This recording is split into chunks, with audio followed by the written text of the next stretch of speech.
Hello, and welcome to my podcast, Where the Dark Corners Are.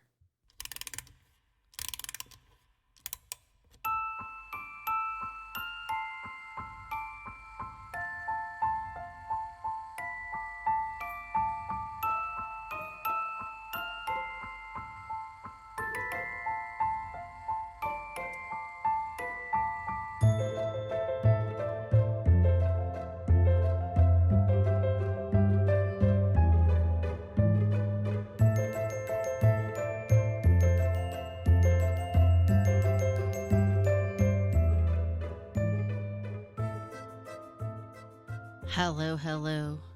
I am Vina, and I am your Dark Travels hostess. Tonight, it's time to prep for the Halloween season. So, to me, Halloween really isn't a season. It is a feeling in your heart that you carry with you everywhere you go. Now, not everybody would agree with that, but, people are wrong. They're allowed to be wrong. But either way, my point is that people love being frightened. And people love getting the bejeebus scared out of them. I mean, Americans as a whole will spend over $10 billion. $10 billion in recognition of the Halloween season. And we're talking something as simple as caramel apples to pumpkins to hay rides to ghosts, haunted houses, scary movies. It's all there. And this is what we do. And we love it. I mean, we're not taking this lightly for spending $10 billion plus. Now, every year we have, this list, this checkoff list. It's not a real checkoff list, but it is something that we as a culture in this country tend to do. One of the big ones is make the great orange sacrifice. If you remember from last year, that means selecting a pumpkin to carve and to offer it to the gods of Halloween. Or, just put a lantern in it and light it to welcome trick-or-treaters, whichever. So I had the opportunity to take a look around, kind of see where really good pumpkin patches could be. And tonight is, normally I focus on one area, one place, either domestically or internationally. Tonight, we're going to jump around because this is one thing we as a nation and other countries celebrate. And the celebration is all over as a whole. So our first jump, if you will, is actually Dallas, Texas. And I'm talking about the Tom Thumb Pumpkin Patch. Apparently, there were more than 90,000 pumpkins, gourds, and squash. And please remember when the ancient Irish people started this tradition of jack-o'-lanterns, of carving and cutting, cutting and gutting. They didn't just use pumpkins, they used gourds. I don't know why I can't say that word right, but gourds. I'm not sure if they use squash, but it's in the mix, okay? Now, at Tom Thumb, they use all these things to create a pumpkin village. They have hay bale mazes. They have scavenger hunts. They even have a Cinderella pumpkin carriage. Who doesn't love Cinderella? And it's just this fabulous, fun, festive time. Now, moving from Texas, we're going to go to Linvilla Orchids. And we're talking Pennsylvania. Just south of Philadelphia, these orchards are over 300 acres, jam-packed of Halloween festive time. And we're talking pumpkin displays, we're talking hay rides, we're talking indoor mini golf, which has absolutely nothing to do. But, I mean, if they use the pumpkins or what have you, It's entertaining and fun for the family, as well as they offer agricultural classes, and there's a witch house. I mean, these people are really doing their best to bring in the Halloween season. Now, jumping to the West Coast, we have the Craven Farm in Snohomish, Washington. I've probably mispronounced that. And there, on their 20 acres, this pumpkin patch has 30 variety of pumpkins. And I'm going to be honest, if it's not orange, I don't know what it is. So I don't care.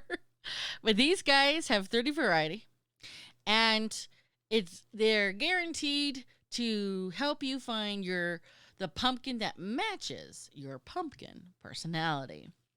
And on top of that, they have a 15-acre corn maze. They have a pumpkin adventure that you need 3D glasses to enjoy. They, of course, have hay rides. They even have sling pumpkins for you to hit targets with. And they have story time with painted pumpkins. I mean, talk about just all out fun, simple, good times, family memories being made. Just sounds amazing. Now, I mentioned the 15-acre corn maze, and that's something that has been in the development in terms of things that we've come to enjoy for the Halloween season, corn mazes. When I was a kid, we didn't have them when I was really young, but as I got older, they became very, very popular. So let's talk about the Great Vermont Corn Maze. And we're talking, this thing is so huge. It's got a 32-foot underground tunnel. It's got a 30-foot cabin cruiser that sails, and I'm using air quotes, on top of the corn. And I've seen pictures of this boat sitting on top of the corn. And every year, it's a new design. We're talking 24 acres of a new design, and it's considered to be roughly about 3 miles that you can get lost in, have your panic attack in, drink your pumpkin spice latte in, and, lose your soul, have a breakdown in. But this apparently does have emergency exit, so it's cool if you have a real panic attack. But either way, this one, when I looked at all the lists, this one in Vermont hit most of the lists and hit high on most of the lists. And one of the things I would like everyone to know, I don't ask for payments for anything. I do the research on my own, and this is a paranormal travel podcast. So, of course, I'm going to recommend things that I see, but with the acknowledgement that I've never been there. So I've never been here or any of these places. But anywho, speaking of corn mazes, let's talk about the Trenton Farm that is located about 20 miles north of Madison, Wisconsin. So here again, we're jumping around the country. And this fabulous place has not only a pumpkin patch, but they also have a corn maze. And they literally agonize over the design, ideas, and the patterns that they're going to create for their corn maze. And so their corn maze is 15 acres. And according to my research, we're talking 6 miles that you can get lost in. You can, have your breakdown in, or, get a divorce in because your husband didn't listen to you the first time. And they encourage families to bring their picnic lunch. They have trails for you to enjoy. They have scenic overlooks. And they even have what they refer to as charming enchanted woods on their property. So it actually kind of sounds like a really fun, festive time for families. Now, another place, and this one actually won the Guinness Book of World Records for the world's largest temporary corn maze in 2007. I'm talking about the Cool Patch Pumpkins. This one is located in Dixon, California. Dixon is kind of part of the green belt, where the agriculture is predominant in the state of California. So it's a nice bit of drive from where we are here in Northern California, but you definitely cannot miss the Greenbelt in the middle of the state. So Dixon, California, yes. And we're talking 53 miles. Okay? 53 miles. And they do change up the theme of every year. And 2021, their theme was all gave some gave all, which of course honors those who are in the military and those who do not come home. But either way, because they're kind of local, I kind of did a little bit more, a little bit of research. According to their website, the best time to go is actually anytime, and you can enter the maze up until 8 o'clock, and you can enjoy the maze in the dark. Now, entry fee is $18, but kids 5 and under are free. And they do actually, and this was part of the other reason why I'm mentioning this, they do allow you to bring your dog, your favorite Halloween celebrating pooch, with you for the corn maze. And of course, one of the things we absolutely love to do on top of corn mazes is we love going to haunted houses. Now, in America, we do actually have real, actual haunted houses, just like we do have real, actual haunted houses throughout the world. And I'm actually taking this list from MoveMatcher.com. This is a list directly from their website. And part of the reason why I am referencing, obviously because I'm taking their information, but part of the reason why I'm mentioning this list is because actually we've done a lot of episodes on some of these houses. So according to MoveMatcher.com, number 10 most scariest house in America, active, paranormal, real things, real shit is going down. Number 10 is Lemp Mansion in St. Louis, Missouri. I've been to St. Louis, but I did not take the opportunity to check out this mansion. Number 9, believe it or not, is Graceland, as in Elvis Presley, as in he's probably haunting it. I don't know, but Memphis, Tennessee, Graceland. Number 8, we've actually done a podcast episode, the LaLaurie House in New Orleans. Panda did a road trip. In fact, I want to say it was one of our very first road trips with him. Number 7 is the White House. Another episode we've done on the White House when we went and, visited Washington, D.C. Number 6 is the Lizzie Borden House. Again, we've done an amazing podcast on the Lizzie Borden House in Fall River, Massachusetts. Number 5, the Mercer Williams House in Savannah, Georgia. Now, I've not done one, and we did go to Georgia, so I don't have anything to say about that. Number 4 is the Jane Addams Hull House, Chicago, Illinois. Again, we've done an episode in Chicago. We did not touch down on this one. However, at number 3, Amityville Horror House, Amityville, New York. We have done two podcast episodes regarding what transpires in this house. Number 2, here in California, we are talking about the Whaley House in San Diego. And yes, I've done an amazing podcast on that little humdinger. And the number 1, any guesses? That's here in California. That would be the Winchester Mystery House, located in San Jose, California. Husband Jeff and I had the opportunity to check it out. We did the midnight ghost tour with little flashlights that they provided. And it was interesting. I kind of felt like I probably would have enjoyed it more if there were less people and if I had seen the house during the day to get an understanding of what the house actually looked like. So that was something that I kind of like, I'll have to go back and rectify. But either way, this is your top 10 according to MoveMatcher. And I do think, because we've done a lot of episodes on a lot of these houses, that they do seem to be right on the money. But let's talk about fake, but just as scary haunted houses. And again, a lot of amusement parks will set up fright fests, scary nights, the 13, ghosts of this amusement park or that amusement park. And I mean, amusement parks are kind of almost popping up in every area in neck of the woods, if you will. And so I actually took a moment because, we, of course, Santa, Knott's Berry Farm, you've got Great America, you've got even Disneyland itself, they have their Halloween seasons up.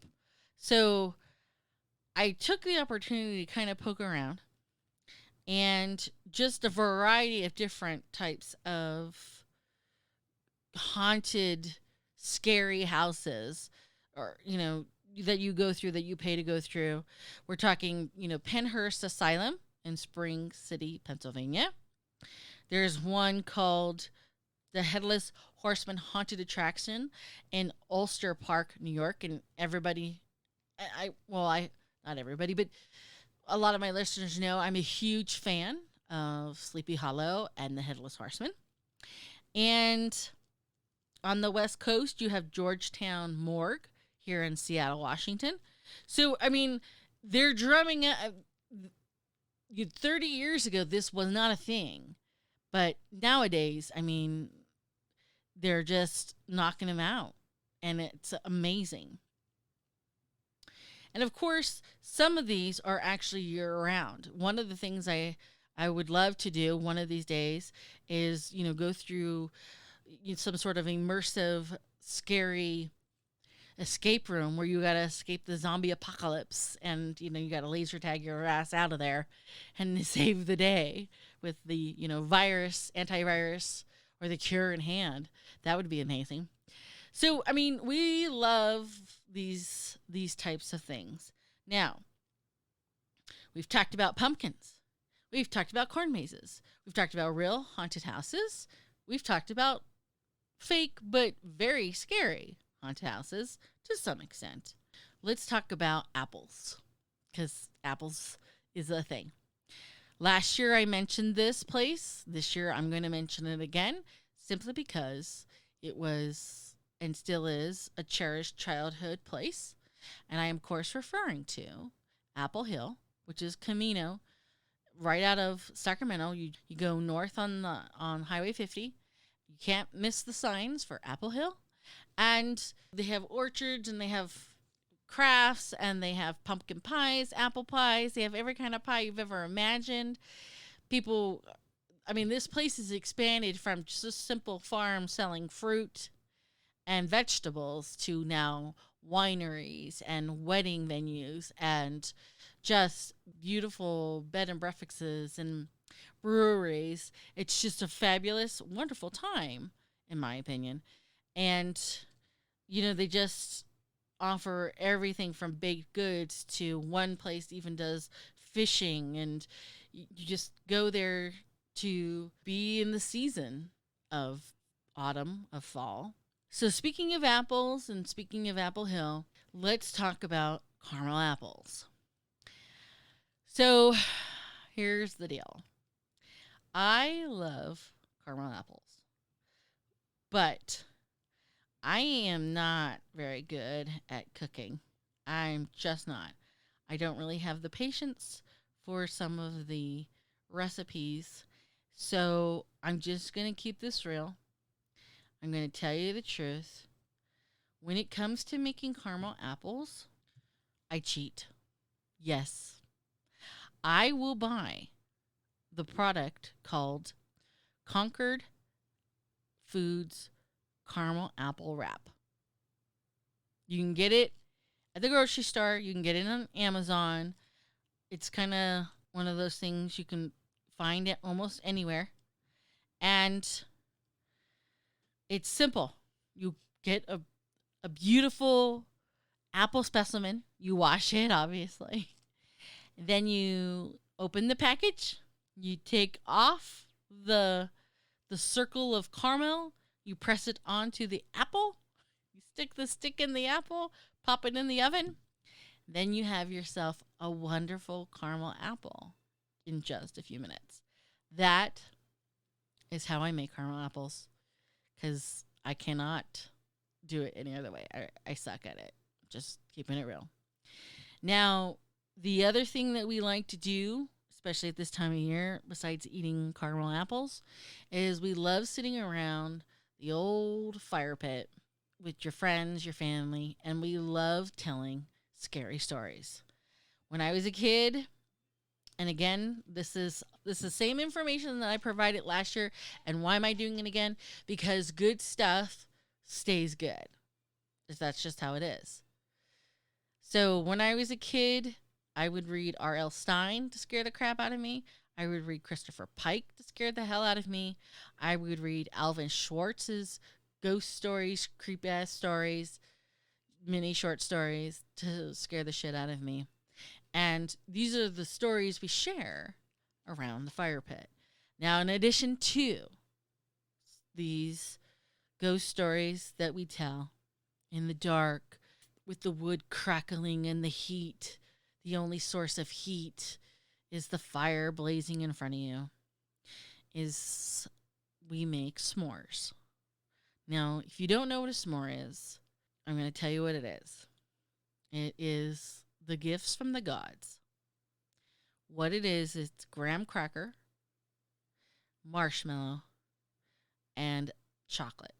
Now, I only eat fair trade chocolate, and thank the heavens that Hershey's is finally producing fair trade chocolate. And what people do is they stick their marshmallows on a large stick and they roast them over the fire that's going on in the fire pit. And once they find that their marshmallow is roasted well enough, they put it smack on top of the piece of chocolate that's already sitting on a piece of graham cracker, and then you put another piece of cracker on top of the marshmallow, and basically you make yourself a graham cracker marshmallow chocolate sandwich. And for many years, this was nice, okay? But the truth is, I don't like burnt, roasted marshmallow. I don't like it. I don't like when my marshmallow catches on fire. It's not fun. I don't like it. So I'm going to tell you my cheat. Now, this is real. Write this down. This is my cheat to making the world's most perfect s'mores. You turn your oven on. That's right. You turn your oven on to 400. Then you get a sheet, either glass sheet or metal sheet. It doesn't matter. You put, so a graham cracker is usually, you can break it into a half or break it into fours, so you break it in half. So you have a top and a bottom. And then you take the fair trade chocolate, because Hershey's got it now. You take one little square, you put it on there. Then you put the marshmallow on top of it. And you blow it a kiss for luck. Okay? Then, when you're ready, you put your sheet into the oven and you set the timer for 4 minutes. No more, no less. 4 minutes at 400 degrees. And you wait as the gods melt, infuse the marshmallow to the chocolate, to the graham cracker. And at 4 minutes, you pull it out with a little flippy thingy. See, I don't cook that much, so the little flippy thingy. You take the one part of the graham cracker that doesn't have all those delicious things on it, you flip it on top and you smush it down. And then you take your bite and then you thank the gods for this delicious s'more and whoever invented it in the first place. That is how you make the perfect s'more. I'm not kidding. You could send me thank you letters. You have our email. Okay, so on top of all of this, while you're eating caramel apples, while you're eating s'mores, of course, we want to settle down and we want to enjoy scary movies. So in the past, we've released actually several lists and recommendations of scary movies. And, everyone has their preferences. I'm a huge fan of James Wan. I love his Conjuring series, and I really do like the Scream series. Well, the first couple. I'm not gonna lie. I'm not gonna. Wes Craven did a great job. I can't say so much for nowadays. However, if you want to know what I always thought the most scariest movie there ever was, my answer is this. The scariest movie I ever thought that was ever made was The Exorcist. But I encourage you to listen to our recommendations. We've done several over the years. And if you have kids and you're kind of more like, well, some of those aren't really appropriate for children, and I understand. Of course, everyone's getting excited for Hocus Pocus 2, and there's a reason why, because everyone enjoyed Hocus Pocus 1. So that's it.